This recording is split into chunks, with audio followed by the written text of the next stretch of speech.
accents, if we were in a 4/4 measure, and there's an emphasis, not an accent really, but an emphasis on the second beat of every measure is called what, class?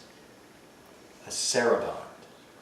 The saraband is always, like in a waltz when we have, you know, a 3-beat measure, the first beat is strong, the second and third are weaker and weaker. The saraband, ya-da-da-dee-you, 3, 4, dum, da. So you can, and he actually does mark occasionally a crescendo diminuendo, but even just as a part of the character of the rhythm of a saraband, that's what he's going for. So don't feel shy about making a little bit of an emphasis on the second beat on every one of these measures. Of course, the biggest one is going to be right here. He marks forte right on the second beat. So right there, don't be shy. And so in order to do that, we need to make sure that we don't accent the downbeat, right? Try that, right from there.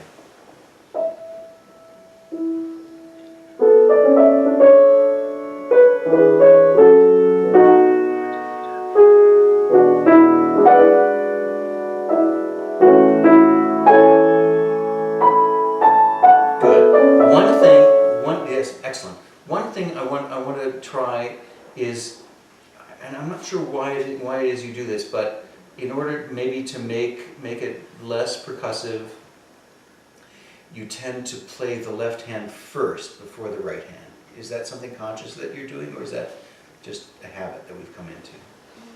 Okay, because it does. Has anybody heard the pianist Arturo Benedetti Michelangeli? He was a pianist many years ago. And the reason to play the left hand a little bit earlier than the right hand is to make the melody in the right hand a little bit less percussive. We sort of mask the attack. I think the best way to deal with that and to deal with this passage is to play both hands together, absolutely together, because that's the only way you really get a clear sound, is if all of the voices are at the same time. Michelangelo played my favorite recording of the Ravel piano concerto, but the slow movement, in order to make the right hand less percussive, he would play the melody note after the left hand. Every time it was like this.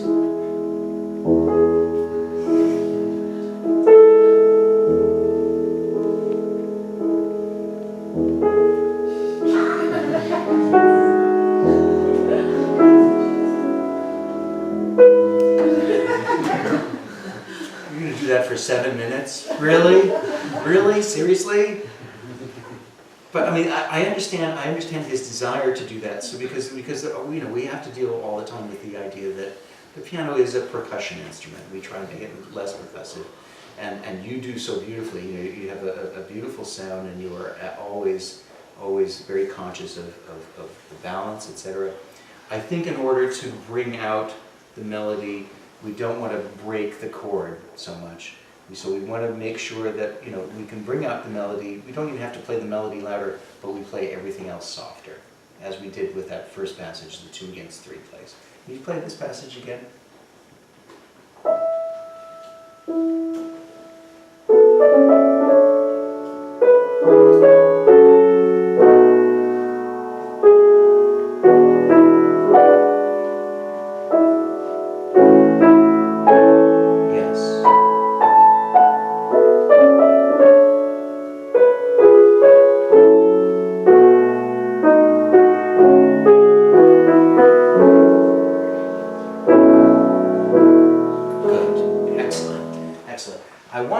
We're having somewhat of the same problem. It's a matter of how we want to be. On the one hand, we want to be diligent about the rhythm, and again we have here a 2 against 3 texture, and we also want to have diligence and devotion to making the melody sound as good as it can. And also, this is one slur. The first 2 measures are in one slur. And again, I'm starting to feel like we're starting every quarter note. Da da da da da da. Can we do it at da da da da da? You see what I mean? Very seamless. And I think this has less to do with sound, because the sound is beautiful, and the notes are all striking together now beautifully. But it's a matter, again, of just pushing the paper boat, not leading your paper boat around by the head, but just like, da-da-da-da, right? Go ahead, try it from there.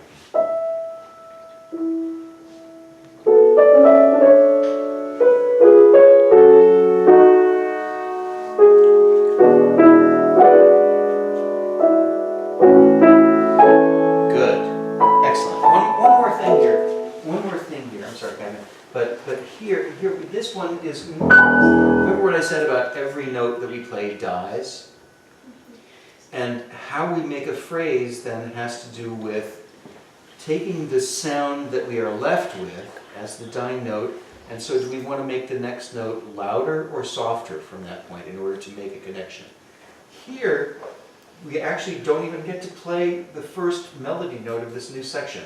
It's tied over from the measure before. So the one thing I would suggest in order to do that is whenever you have a tied note that's going to have to ring for a while, you want to give it a little bit more of a nice whack.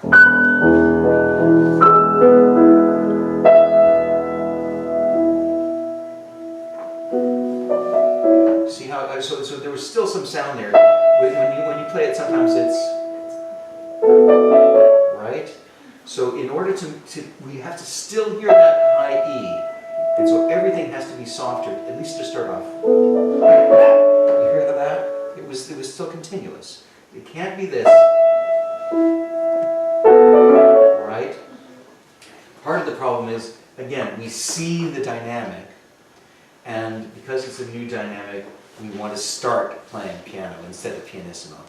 But think of piano as an area, as a concept. All of these notes together are going to make piano, but doesn't have to be from the beginning of the measure. There's no accent at the beginning of the measure, and again, we're working at a disadvantage because we're dealing with a dying note.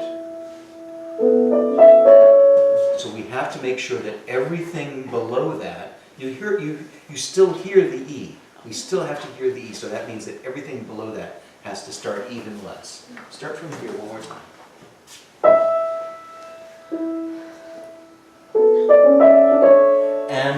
And those triplets, I think, are going to have to start a little bit. I mean, we're going to start from the sound that you just left yourself. Right now is da da da. Doesn't have to be strong. It has to be da. It has to be very well matched. One more time.